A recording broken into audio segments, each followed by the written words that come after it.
All right, we're going to have a little fireside chat. It is a real honor to be here with Tony Earley and with the mayor. And we're here today to talk about infrastructure. Infrastructure is the kind of thing you don't think about, you take for granted, except when there's a problem. So I'm very appreciative of the chamber for setting this panel up. The thing about infrastructure is when you make a major investment, it benefits future generations sometimes, so it's a long-term payback. Conversely, when you disinvest, it takes a while for the problems to show up, but when they do, bad things happen. So this is the kind of topic people often don't like to think about, but of course, we need to be figuring out how to design, plan, pay for, build, maintain infrastructure in smarter ways. So those of you who saw the Chronicle this morning, there was a major announcement about PG&E and the city of San Francisco. That, of course, is the occasion for this talk. But Mayor, you are someone who has, for your entire career in the city, been involved with infrastructure. You were the architect in many ways of the 10-year capital plan. Will you start us off today? Thank you, Gabe, and it's my pleasure again to be here this morning and joining good friend Mr. Earley at PG&E. Many of you know I've been around city government for a while. In fact, I oftentimes talk about the hardest job I ever had, which was to head up Public Works. And I don't know what angered Willie Brown at the time when he made that appointment, but I think he knew a little secret. He wanted somebody that was passionate about the city to get into the real nitty-gritty of what makes the city work, and that was what I was interested in. I wasn't just wanting to do civil rights so much. I think the real civil rights agenda was really the economics of the city. And so I headed up during my city administrative years. After I did Public Works, I did city administrator under Gavin Newsom, and he allowed me to work with so many great department heads in the city, in the controller's office, and Ben Rosenfield and I went through an agenda to create the 10-year capital plan. And that allowed our departments, who had for some years, the number of them here, Rec and Park, MTA, and DPW are all here, PUC. For years, we fought over who's got what priority to break into the ground or to get the bulk of the city's funds. And with the 10-year capital plan, we allowed ourselves, with the public and with our business partners, to do planning that would focus on infrastructure, not do these one-off battles where it was the school district funding versus the playgrounds, or the playgrounds versus Muni, to allow ourselves to plan and prioritize, and then have the conversation with voters who rewarded us this last few years over $2 billion of general obligation bonds, because they have faith that we not only have the priorities straightened out, we're coordinating, which is hugely important in this city, coordinate these infrastructure projects, and that we properly invest and make sure that these projects are done on time and within budget. And this is why we've got huge projects like General Hospital, like our streets, like our parks that we did this past November, like our Housing Trust Fund. These infrastructure projects are important because businesses such as yours, as well as just plain residents, want to have transportation systems that work, have water systems that work. I know today we had a big challenge this morning with a water main break, and we've got to continue doing better. And when these water mains hit us, just like power outages and substation fires, we again take a look at what we're doing and make sure that we're doing all the right things. While accidents happen, we can certainly prevent many of them from happening.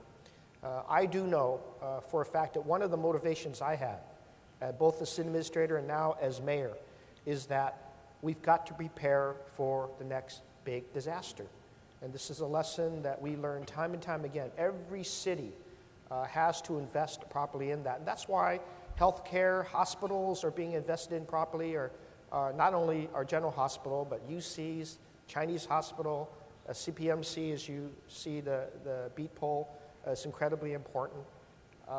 These things we learned through proper planning, proper investments, and then the dialogue with voters can be incredibly beneficial when you have that kind of planning. So we've learned over many years, we made all the mistakes.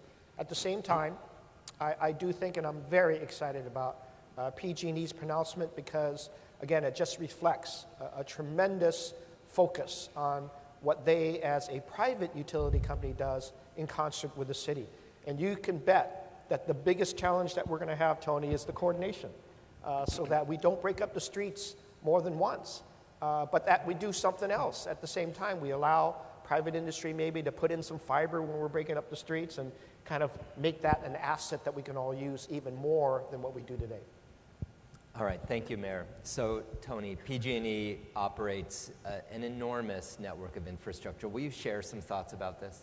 Well, sure, and it's a pleasure to be here, and I want to thank the Chamber for giving me the opportunity to share the podium with the Mayor. I arrived here in California about 18 months ago from Michigan, and I know the Mayor had checked me out because his good friend, Mayor Dave Bing in Detroit, had talked to him and knew that I was passionate about public-private partnerships. And so within the first week of being here, the Mayor and I met, and we started to talk about infrastructure issues, but kind of in a one-off way. And as a result of that and other conversations, we concluded we really needed to focus on a more comprehensive plan of how we position San Francisco to be the world-class city that we are, not only now, but into the next century. And his team and our team have talked about that. And what I really appreciate about the Mayor, he understands the importance of infrastructure, not only for his city, but for our state and for our country. Because when you think about it, the energy infrastructure, which is vital to the economic well-being of our country and our city, most of it was built in the post-World War II boom years. And therefore, like me, it's getting a little creaky, and we need to work on it. And so as part of the discussions that we've had is how do we put together a comprehensive plan, not only for San Francisco, but around the state of California, because each community is different and has different needs. So working with the Mayor's folks, I am pleased to announce that we put together a comprehensive $1.2 billion investment plan over the next 5 years to support infrastructure renewal and improvement here in the city of San Francisco. And I'll just kind of very high level talk about some of the areas because it really is a comprehensive plan. First of all, we've focused on what do we need to do to support growth in the city.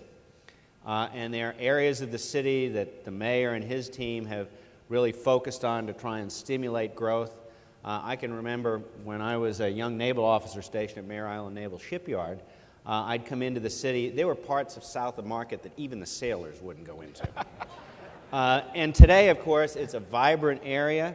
Our substations that supply those areas need to increase their capacity to support the growth that we know is going to happen. So we're going to commit to that growth.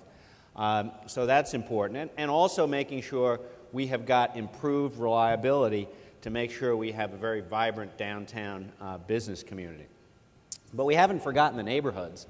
And so we've also looked at the needs in our neighborhoods. So better street lighting in our neighborhoods, improved reliability, taking the incredible data that we're getting from our smart meters now and being able to link that with automated switches that instead of taking time to go out and manually have to shift when we have outages, be able to use that data automatically shift to reduce the outage time in neighborhoods. I'm pleased to say that in the past year we've had some of the best reliability we've ever had in our history in the city of San Francisco. So we're going to focus on neighborhoods. And then we focus on safety. We know we need to invest in this aging infrastructure. So it's replacing underground cables. It's literally replacing miles of natural gas piping here in the city. So I'm really pleased with the comprehensive nature and the way that we've coordinated with the Mayor's office, because he's absolutely right. The coordination is going to be crucial, not only to avoid disruption to the citizens, but also to reduce costs for ourselves and for the city.